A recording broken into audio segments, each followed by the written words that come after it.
Hey guys! Welcome back to our vlog! This time, samahan nyo kami 10 araw na adventure sa Japan. From the cultural gems ng Kyoto to the food trip at fun spots sa Osaka. Tapos sa ultimate hustle and bustle ng Tokyo. And ang pinaka-best part, family-friendly at budget-friendly ang trip na to. So, pwede talagang ma-enjoy ng buong pamilya without spending too much. Tapos, bright lights and quirky neighborhood din sa Tokyo. Plus, ibabahagi namin ang tips kung paano mag-travel smart, makasave ng pera, at gumawa ng unforgettable memories with your family. Kaya ready na ba kayo? Let's go for the ultimate Japan itinerary on a budget!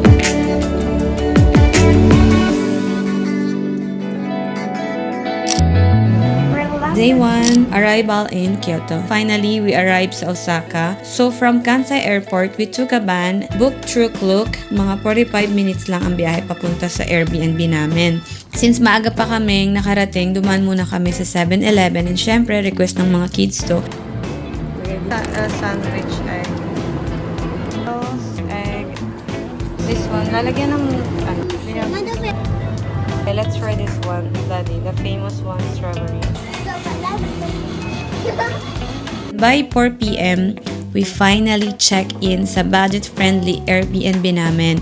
Yung vlog tour hotel, isa-separate ko siya sa isang video namin na sama-samang hotel para madali niyong panoorin and magkaroon kayo ng idea. After settling in at konting pahinga, sumakay kami sa bus and naglakad-lakad lang kami sa street ng Osaka. Hey guys, good evening. We're going to Dotsumori now. And kuha kami ng time today. Namba? Isa lang? Okay. Miss you kuya mo, Daddy. Daddy.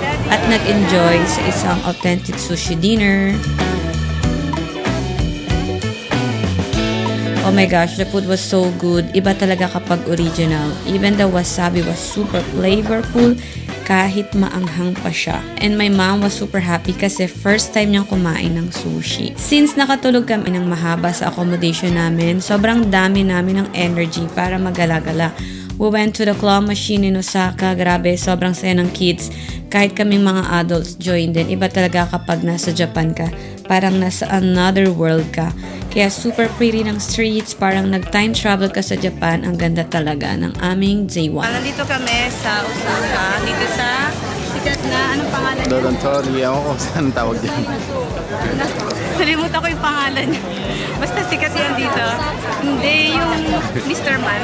Mr. Man ba yun? So, medyo light lang yung tao. Hindi, maraming tao pero ano lang, calm lang. Kakatapos lang din namin mag-dinner and naglakad-lakad kami. Ang mga bata ay medyo windang na at napapagod na po sila ngayon kasi kung ano nang hinihiling. So, time check, 10:45 na Maybe ng it's time to gabi. go home na. And we need to go home para bukas marami ulit kaming energy. Gusto ko nang i-add, sobrang sarap nung kinain namin sushi. Very real.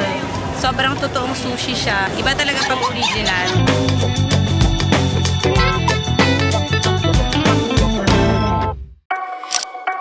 Good morning, Japan. It's our day 2 today in Osaka. Ang aming itinerary ay pupunta kami ng Osaka Castle, Namba, and the rest is chill-chill lang.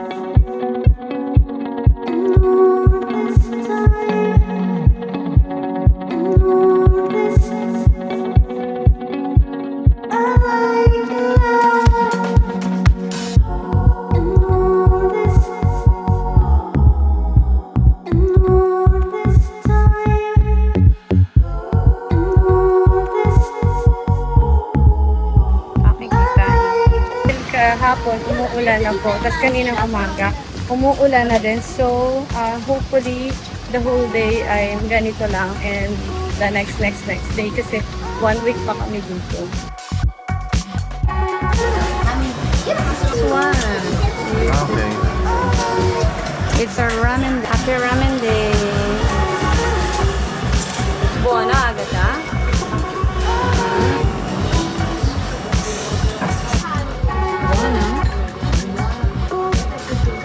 So after Namba, we went to Osaka Castle. Dito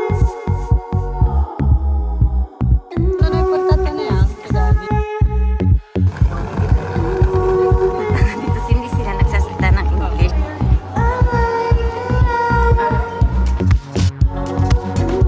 And ang taas pala niya. And ang grabe, ang ganda ng view. Hey guys, tapos na po kami mag-Osaka Castle and she's here from Makahabol na naman. Australian. Wala pa siyang tulog ng 30 hours.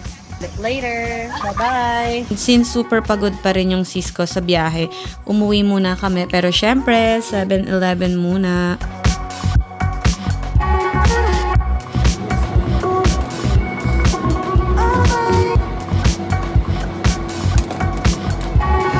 And then sa gabi, balik sa Osaka streets to try takoyaki. Unfortunately, hindi masarap. Pero at least, ang ganda ng view. Nakapag-picture and video na din kami. After that, we went to Dotonbori store. Ito ang pinakahintay namin magkapatid. Huwag masyadong madami. Dapat dalawa-dalawa.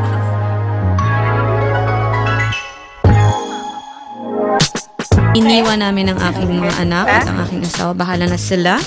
Grabe, grabe, grabe. Sobrang saya at ang dami talagang mabibili. Nasa first vlog namin ng Japan Haul, baka ma-watch nyo din. Thank you! And then after that, nag-late sushi snack and beer lang kami sa isang malapit na street dito sa Osaka.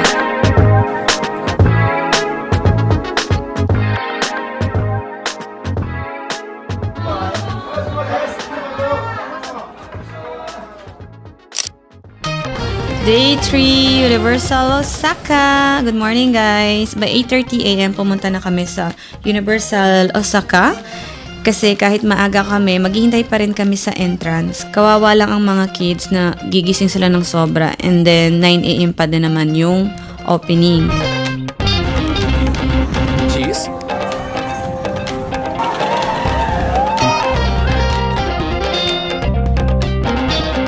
Feeling namin buong mundo ang nandito sa Osaka Universal. Bawal nga pala magdala ng food dito kaya tubig lang and maliit na juice. Ready na kami for a full day of fun.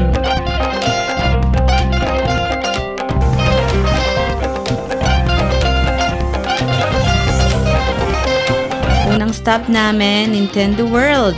Pero hindi namin alam na kailangan palang magpa-appointment, download the application. May quota kasi kung ilan lang ang pwedeng pumasok. Pero buti na lang nakakuha kami ng 6 p.m. Sobrang worth it ang Nintendo World. Next, sakay na kami sa Minion Ride. Waiting time, 45 minutes, pero okay lang kasi masaya naman ang kids. We also went to the Harry Potter area, pero hindi na ako pumila kasi medyo takot si lola nyo. che in Giappone ci sono tante cose solo di qua. Poi c'è anche 7-Eleven, poi c'è anche Claw Machine, Vending. vending machine.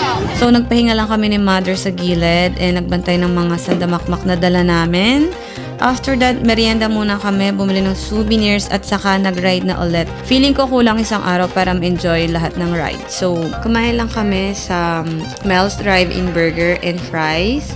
After that, enjoy na lang. So, dito namin i-end ang aming pakikipagsapalaran dito sa Universal Studio here in Japan. Kasi sobrang pagod na yung mga bata, kami ding mga matatanda. And hindi na kami sumakay sa mga rides, nag-sightseeing na lang kami. So far so good, ang ganda. Sobrang napawaw yung mga bata kasi kahit si Bailey parang wow, it's another world. By 8 p.m. back na kami sa Airbnb namin. May nakita kami isang super local Japanese resto. Kaya syempre pumunta kami kasi gutom na din talaga kami. Dumaan lang kami sa 7-Eleven para bumili ng breakfast since naka-Airbnb nga kami. Day 4. After check-out, iniwan lang namin yung mga gamit namin sa isang hotel na tinutuluyan ng Cisco. Tapos gumala na ulit kami. Pumunta kami sa Umeda Sky Building. By the way, para makapasok ka, kailangan magpa-reserve through website or Klook. Around 11.28 euro. Kumain muna kami sa katabing resto sa Kino Cafe.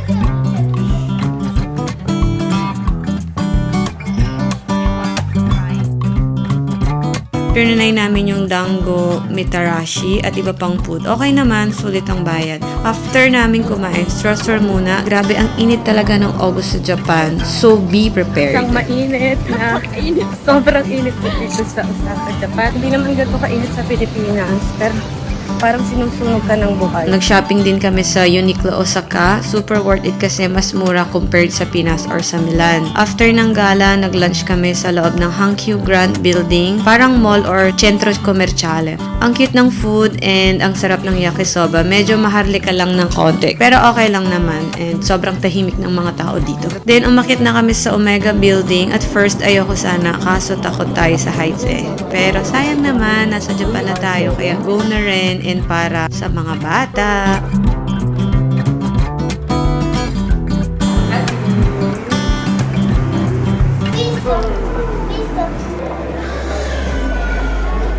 After that, prepare na kami papuntang Tokyo. Sumakay kami ng Wheeler Express bus. Ikukwento ko ng hiwala yung experience namin sa next video, okay? Overnight trip siya. Tapos, pagdating ng 8 AM, nasa Tokyo na kami. Nakuha namin yung hotel through booking.com, Comfort Suites Tokyo. Favorite to ng mga bata. Malapit lang siya sa Disneyland at sobrang family-friendly pa. Maga kaming nakarating, so nag-early check-in kami. Tapos, gala ulit kami sa Asakusa. Pagdating namin sa Asakusa, sobrang ganda ng vibe, ang daming tao, pero ang saya ng atmosphere. Very traditional Japan feels talaga.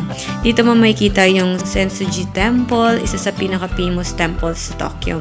Syempre, picture-picture muna sa gate na may malaking red lantern, so iconic. Naglakad-lakad lang din kami dito sa street, puro souvenir shops at street food stalls. May mga kimono rental. Kung gusto mo mag full-on Japan look, pwede talaga dito. Medyo mainit nung araw na yon, August pa rin kasi. Talagang konting tiis-tiis lang, pero worth it pa rin kasi ang dami mong makikita at makakain.